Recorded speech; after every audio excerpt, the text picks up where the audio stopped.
Hey, what's going on YouTube? It's your boy Chad here, Team Phantom Kings 34. Here to bring you guys another deck profile. This case, I am showcasing my True Draco Demise build. I'm no longer running the invoked build. Kind of want to challenge myself a little bit more, and I feel like this one, out of all of the ones that I've played, this one's by far my favorite. It's very consistent. You could open up with a pretty good lock if you get the right, obviously if you get the right cards, but you could open up with a good lock with Masterpiece, Erupt, Unending Nightmare, and then a Draith on board also. And then if you're siding in against like Pendulum Magicians, stuff like that, throw the freaking anti-spell fragrance in there, and then you got yourself a pretty good lock. So, without further ado, I'm going to go ahead and jump into this.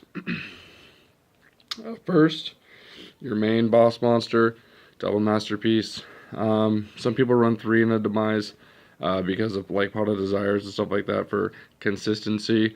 I like 2. I never have had 3 on board. I've had 2. 2, it's a good number. Whatever it's tributed by, it's immune to.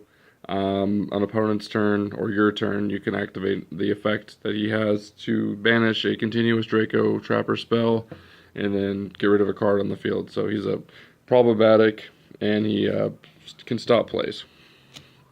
Next, Double Majesty Maiden. Again, people like 3. My ratio, the build that I'm playing, I like 2. Effect, when an opponent activates card effect, trigger her to search True Draco or True King cards. Yeah, she's good.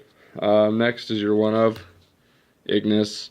Opponent activates effect, search continuous spell card, and then the last one that I run for the Dracos is Draith.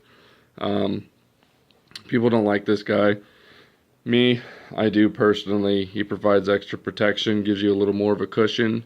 Your opponents have to use more resources to out cards because this guy could be a headache, and he's a part of the lock that I was talking about with Masterpiece, Erupt, Anti-Spell Fragrance, Unending Nightmare. It just literally is an unending nightmare because they either have to get rid of this guy, use a kaiju, or waste valuable resources. So that's why I like this guy. And when he's destroyed, you can special summon a True Draco or True King card from the deck. So all around, he's a diagram target. Get rid of him, search Masterpiece, and then special summon a Masterpiece, and then search whatever you want with diagram. But all around, it's a good play starter. Hand traps, I run 3. Ash Blossom, best card in the game right now. The card that single-handedly stops spirals sometimes. And then Maxi, because Maxi's Maxi. And then this deck you like to draw. So, rounds off monsters, I believe that's 9. Correct me if I'm wrong. It's probably the smallest number of monsters I've ever ran. So, 7 was the lowest, I think. 7 or 9. I'm going to go ahead and get into the spells now. We'll start off with field spells. So, Terraforming, we all know what that does. Diagram. I don't run set rotation ever since it got hit to 1. I just been doing the 3 Terraforming. 3 Diagram. Obviously, Diagram's still really good. It's your play starter, your searcher, your attack gainer, your monster protector for once per battle phase. There's not really much more you need to say about this card either. Play starter. Next, Draw Engines, Draco support. Cards you have to run 3 of. Heritage. Leaves the field, pop a spell, pop a trap. However many Draco cards leave the field from either player's side, if it's a mirror match, or just your side, draw that many. So if you have 3 from your side leave the field, draw 3 more cards. It's really good. And then the extra tribute summon effect after you go through all that. Next is Disciples. Another card in this build you need to run 3 of. It's your Die Goes to Emerald.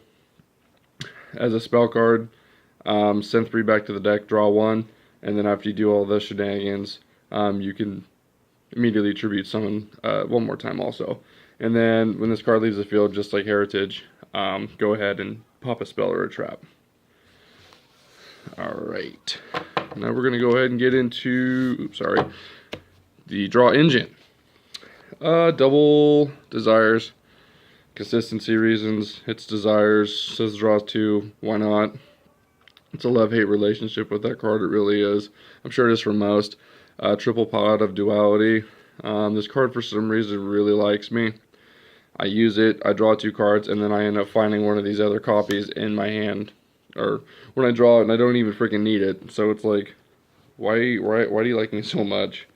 And then the Demise part, triple Demise. Card's really good. You could set a lot of cards from your hand and then play this card. And then hopefully you'll draw into your masterpiece or any of your lock cards, erupt, stuff like that. Don't be a bonehead like me. I forgot one day at locals, a friend of mine caught it.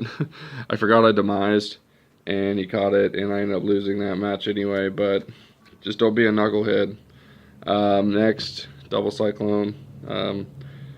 Pop it with your diagram, chain it, banish a card on your opponent's side of the field, get a search off diagram. One of Regeki, it's Regeki, and then the other one of is the Stormforth. That card's really good, especially going first. You set it with the trap card, and you have like a masterpiece or something in your hand. Flip over Apocalypse, use Apocalypse effect on the main phase, then flip this over and then tribute summon, and then most likely get rid of a monster by tributing this off. If you want to do that, or use this, and you can make masterpiece with this. So that's it for spells. A lot of spells. Most spells I've ever ran in a deck, actually. Getting into traps now. More 3-ofs. 3-of tribute on your opponent's turn when this card leaves the field, destroying a monster. And then the other effect that it has is if you have another face-up Draco or continuous spell or trap card, destroy it, and then have the attacks of all monsters from your opponent's side of the field. And it's continuous effect, so they stay halved as long as they're on the field. So it's a really good card. And then the one of the Return the Monster Reborn. You can also tribute someone with this card on your opponent's turn. And yeah, that's about it for those. And the next, probably my favorite card, Erupt, kills other people's decks, and then 2 on any nightmare. Turn it off whenever you want by attributing it, or you can just pay 1,000 and then just destroy something on or a spell or trap card on your opponent's side of the field. So all around, it's pretty good. I really like this build. It's really fun. I like the ratios that I have. Made top at locals with it. But I'm always open to suggestions, stuff like that. There's no extra deck, so I'm going to go straight to side. Double Droll and Lock. We all know what that does. The Other Sister. We all know what that does. My third Cyclone, if I'm going second. Dark Hole, going second. Toronto Tribute, going second. Or going first even. I guess you could say triple anti-spell, but not. Double anti-spell, and then Imperial Order. We all know what those do. Fucking kill pendulums.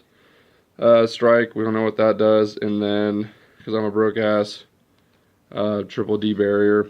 D-Barrier's good, especially against Pendulum matchup. Called Pendulum, what are they going to do? Especially with anti-spell frag, they can't do shit. I'm always open to good structural criticism. Open to all that kind of stuff. Drop a like, drop a comment. Anything's appreciated. I'll always reply back.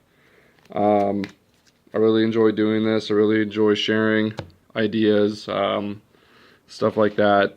Next video, I'll hopefully have one up within the next week or so. I'm going to be building ABC True Draco, and then Weather Painter True Draco, and then in between those videos, I'll probably come up with some other wacky shit, but for now, I'm just letting you guys know what's going on. So, I'm going to sign out. Leave a like, drop a comment, do whatevs. Anything's appreciated.